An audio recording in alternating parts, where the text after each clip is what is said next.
Hello there.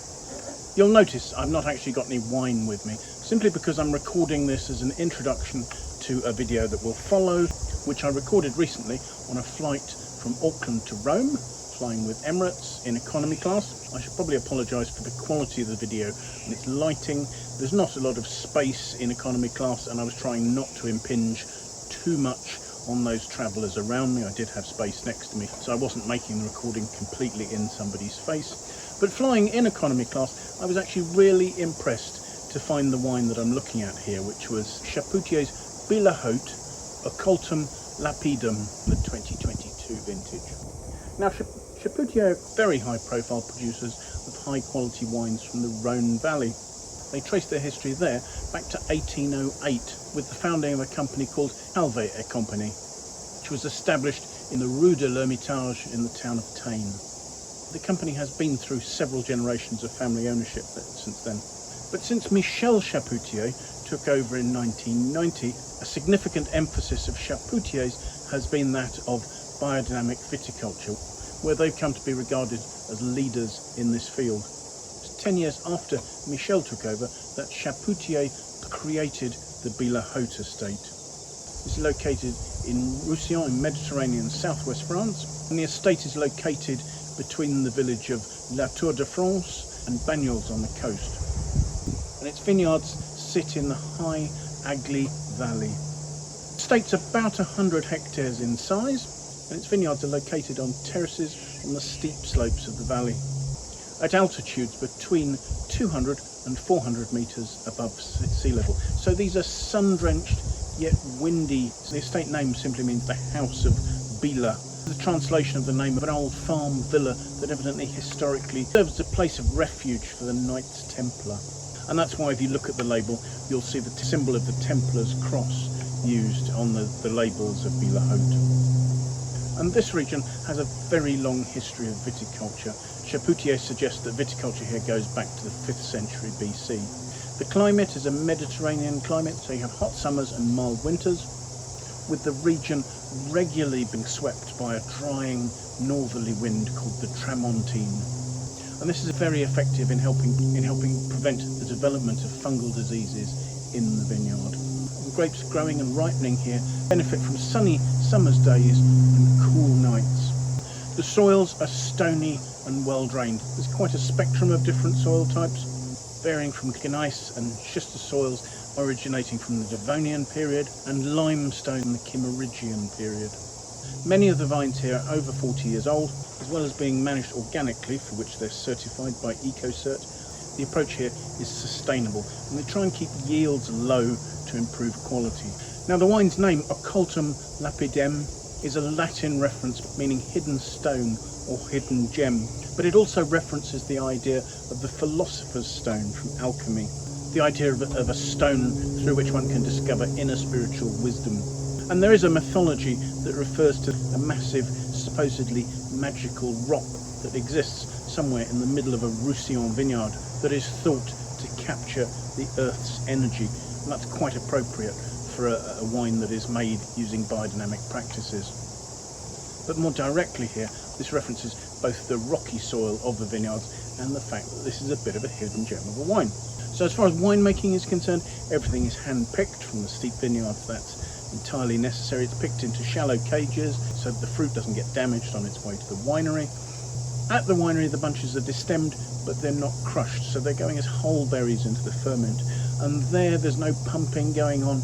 The extraction is managed by pushing down or plunging the cap of skins back into the fermenting liquid. At the same time, however, they do allow a long maceration here, so it's 4 weeks with the skins in the ferment and subsequently steeping in the wine. Now, I've seen different approaches referenced as far as maturation is concerned. One note said that this aged in concrete vats for a year, and the other suggested that the wine aged half in vat and half in seasoned oak casks. Now, neither of these would give particular oak notes, although the use of the casks might be slightly more oxidative and might sort of tone down the fruit a little more. The wine is noted as being a blend of Syrah and Grenache, and the fact that Syrah is mentioned first makes me assume that that's the predominant variety, but despite looking for it, I've not been able to see what the percentages of the grape varieties in the blend are. What I would say, however, is that other vintages of this particular wine that I've seen also have Carignan in them, and it's not referenced on the label here at all. Going on from that, this wine is also labelled as a Cotes du Roussillon Village, whereas normally other vintages have been labelled as Cotes du Roussillon Village Latour de France, so as being specifically from the village of Latour de France. Now again, I've not been able to find out why this has been labelled differently. I mean, possibly it could be that it is a separate wine, although it seems strange that they would keep the same name for two different blends. So I should imagine it's one of two options. Either they've expanded the range of fruit that they've been bringing in to take in fruit from outside the Latour de France area, and so have just had to call the wine a Cotes du Roussillon Village. Or alternatively, it may be that they've not met one of the requirements in terms of yields or production practices that are necessary to call the wine a Cotes du Roussillon under the Latour de France Appellation, and thus they've had to declassify it to the broader Cotes du Roussillon Village Appellation. As I say, I've not been able to find out from anywhere which of those might be the case with this wine. Just to finish up, during the tasting, I do also reference that the wine has braille on the label. And just to confirm, not only is that an accessibility measure, but also that's a tribute to Maurice Monnier de Césarin, from whom the Chapoutier family bought the Monnier de Césarin vineyard, one of their top vineyards, on the Hermitage hill. Just another couple of things. The producers suggest that this is a wine that will be aged for 5 to 10 years. I certainly agree with that. It's a wine with good concentration, good structure, nice acidity, and it's 14.5% alcohol. Should also help it stay stable during the aging process. Looking at the Wine Searcher aggregated critic score for this wine, it was getting 90 out of 100. I think for a wine of this price, that's excellent. And I was really impressed by the wine. I almost wonder whether it mightn't justify 91 out of 100 as a score. But certainly, to find a wine of the character, quality and concentration available being served to economy class passengers on an airline leads me to be very impressed on this occasion with Emirates offering. So do carry on watching to see my tasting of this wine. Hello there. You're joining me on an Emirates Airbus A380 on my way from Auckland to Dubai.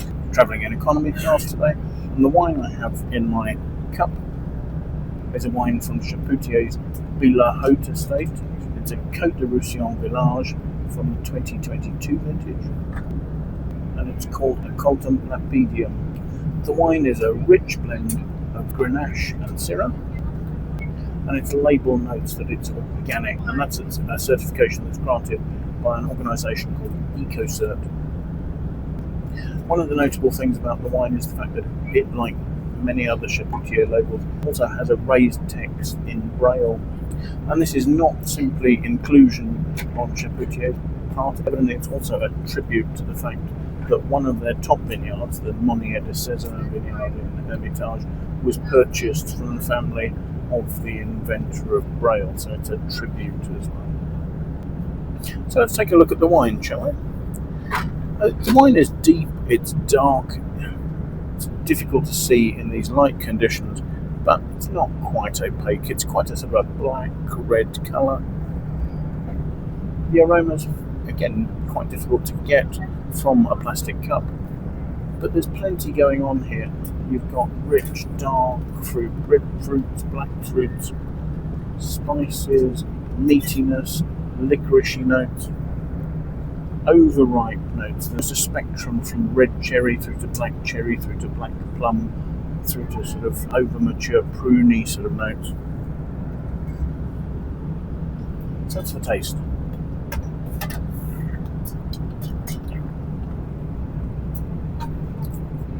On the palate, that's initially quite drying. There really is a sort of a spicy note of pepper running right across the mid palate, and that's supported by some sort of meaty notes. There's also the density of sort of black fruit right at the wine's core. It's got sort of like rich licorice, and running through the wine again, there are these black fruits. There's good acidity, and that's sort of peaking up the black fruit. So you're starting off with sort of dark black cherry notes, coming through to black plum, black Doris plum, through to that overripe prune note again. But like I said, there's this good acidity keeping the fruit juicy right the way through. The alcohol is noted on the label as being 14.5%, and certainly there's a weight and a richness and a warmth. It's still quite well balanced because there is this powerful fruit here. The wine's acidity is helping it last really well. And there's quite a structured finish. Given the fact this is not an expensive wine, I think it's an impressive one to find on a flight like this. It has character, it has intensity, it has complexity. I do wonder whether some travellers might find the spiciness and the drying grip a little bit challenging, but personally from my point of view, I think this is an excellent wine to find on a flight like this, so I really appreciate it. So thank you so much for watching. I do hope you've enjoyed the video. If you have, do please press the like button. If you'd like to watch more of these videos, it would be fantastic if you'd consider subscribing to my YouTube channel. That would really help me to grow the channel. And also, when you do, set yourself an alert and make sure you're notified every time I publish a new video. If you have any friends you think might like to watch the videos, do please feel free to pass it on to them. That kind of recommendation from you would be greatly appreciated.